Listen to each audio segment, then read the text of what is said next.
Cari maklumat dan berita politik yang bebas, kupasan yang tepat, panas. Dapatkannya secara eksklusif hanya di Jom Channel. Komitmen kami, pentasan berita Isnin hingga Jumaat. Berbicara dan isu semasa, kami garapkan secara langsung. Panel-panel berkaliber dan profesional. Interaktif, pandangan anda kami raikan. Jangan lupa bersama kami di setiap hujung minggu dalam edisi khas mingguan. Jom Channel, moving forward, sharing a new experience.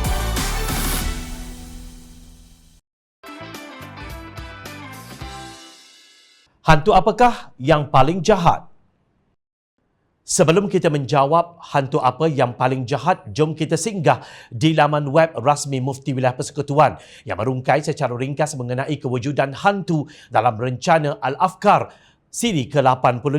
Adakah hantu-hantu yang digambarkan masyarakat itu wujud yang dimuat naik oleh pegawai Hal Ehwal Islam Muhammad Syahrul Nizam Muhadi pada 29 Januari 2020.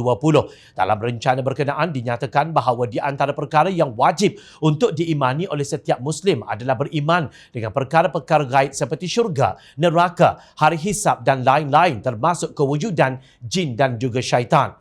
Kewujudan jin dan syaitan disebutkan oleh Allah di dalam Al-Quran. Di antaranya mengenai kewujudan syaitan yang sentiasa menjadi musuh nombor satu kepada manusia.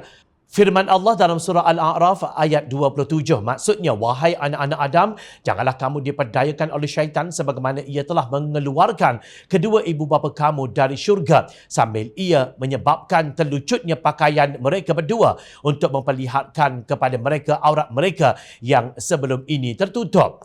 Rencana itu menyatakan bahawa syaitan dan jin boleh berubah-ubah bentuk, tetapi satu perkara yang perlu diingatkan bahawa penyerupaan tersebut tidak mampu langsung untuk memberikan mudarat kepada kita. Mudarat atau manfaat kesemuanya datang daripada Allah Subhanahu Wa Taala. Jin atau syaitan yang menjadi hantu tidak akan sesekali mampu memberi mudarat, apatah lagi mencederakan atau membunuh manusia. Seterusnya, pejabat Mufti Wilayah Persekutuan menasihati umat Islam supaya berhentilah mempercayai khurafat atau tahyul yang sering berlegar di dalam masyarakat. Maknanya, umat Islam hendaklah jangan sesekali dicemari oleh perbuatan yang bercanggah dengan akidah dan juga khurafat.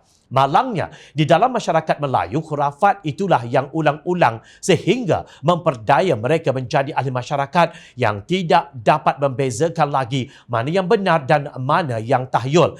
Masyarakat terus disumbat dengan naratif yang menakutkan terhadap perkara yang tidak wujud yang mereka sebut sebagai hantu. Ia berlaku kerana pihak yang berkuasa mahu mengekalkan kuasanya agar sifat hegemoni atau dominan mereka dapat terus menindas lawan sehingga menjadi lemah. Kini gelaran hantu itu dipakaikan kepada sebuah parti politik yang bernama Democratic Action Party atau DAP. DAP ditohmah sebagai komunis, mengancam Melayu Islam dan sebagainya, sehinggakan kewujudan sekolah jenis kebangsaan Cina pun didakwa agenda DAP. Sedangkan sekolah-sekolah tersebut telah wujud lama sebelum DAP dilahirkan di negara ini. Kata Ketua Pemuda Pakatan Harapan Howard Lee Chuan Hao yang juga Ketua Pemuda Sosialis DAP atau DAPSI. Kongres DAP dijalankan sepenuhnya dalam bahasa Melayu. Daripada atur cara ucapan sehinggalah kepada mesyuarat, semua dijalankan dalam bahasa kebangsaan. Howard berkata demikian semasa program Jom Channel Bicara Semasa siri ke-30 yang bertajuk Kembalikan Mandat Rakyat, Mana Peranan Anak Muda pada Selasa 7 Disember dengan moderator Muhammad Saiful Rosman.